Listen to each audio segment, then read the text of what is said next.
പ്രകാശത്തിന്റെയും ഇരുളിന്റെയും ആദ്യ യുദ്ധത്തിന്റെ അവശിഷ്ടങ്ങൾ, നശിച്ച ലോകങ്ങളുടെ കണങ്ങൾ ശൂന്യത്തിലൂടെ ഒഴുകുന്നു. പ്രകാശദേവൻ ദുഷ്ടതയെ നിലനിൽപ്പിൽ നിന്ന് പിഴുതെറിഞ്ഞു. പക്ഷേ ദുഷ്ടത മരിക്കില്ല.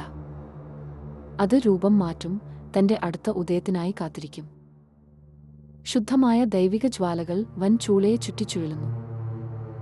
മുറിവേറ്റെങ്കിലും അപ്രതിഭനായ ദൈവൻ ഒരു ദീപ്തമായ ആൻവിലിൽ ഇരുട്ടിന്റെ തുരുമ്പുകൾ അടിക്കുന്നു. ഓരോ അടിയും ആകാശഗംഗകളിലൂടെയും മുഴങ്ങുന്നു. 3 മുഖാവരണങ്ങൾ രൂപം കൊള്ളുന്നു. ഒന്ന് രാത്രി പോലെ കറുപ്പ്, ഒന്ന് അഗ്നി പോലെ ചുവപ്പ്, ഒന്ന് ദുഃഖം പോലെ ചാരനിറം.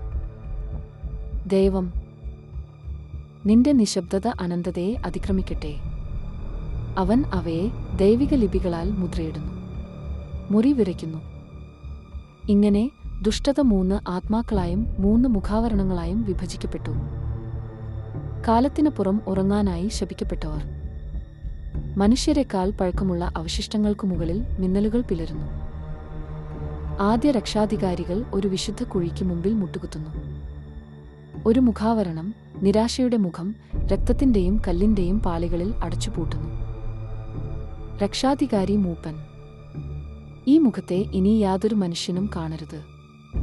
ഒരു ഏകാഗിയായ ഗ്രഹം ശൂന്യതയിൽ ഒഴുകുന്നു. അറ്റേ മഞ്ഞുകെട്ട ഹൃദയത്തിൽ അവ്യവസ്ഥയുടെ മുഖം കറുത്ത തീയിൽ ചുറ്റപ്പെട്ട് കത്തുന്നു. അവിടെ നിരന്തരമായ ഉൽക്കാവർഷങ്ങൾ. രണ്ടാമത്തെ മുഖം ദൈവങ്ങൾ പോലും കാണാൻ ധൈര്യമില്ലാത്ത ശൂന്യതയുടെ ഹൃദയത്തിൽ മറഞ്ഞു. അവസാന മുഖം, ആധിപത്യത്തിന്റെ മുഖം, സ്വർണചങ്ങലകളാൽ ബന്ധിച്ചൊരു ഗോളത്തിനുള്ളിൽ പൊങ്ങി നിൽക്കുന്നു. ലക്ഷ്മി, ഇപ്പോഴും മർത്തിയായ അവൾ ദൈവത്തിന്റെ പക്കൽ നിൽക്കുന്നു. ലക്ഷ്മി, ഇവയെ നശിപ്പിക്കാത്തത് എന്തിന്? അവയെ ജീവനോടെ വിടുന്നത് എന്തിന്? ദൈവം, നാശം ഇരുട്ടിനെ പോറ്റും, നിശബ്ദത മാത്രമേ അതിനെ ബന്ധിപ്പിക്കൂ. അവൻ മുഖം തിരിക്കുന്നു. ഒരു നിമിഷം അവന്റെ കണ്ണുകളിൽ ദുഃഖത്തിന്റെ നിഴൽ തിളങ്ങുന്നു. സാമ്രാജ്യങ്ങൾ ഉയർന്നും വീണും പോകുന്നു. സമുദ്രങ്ങൾ മാറുന്നു. നക്ഷത്രങ്ങൾ മരിക്കുന്നു.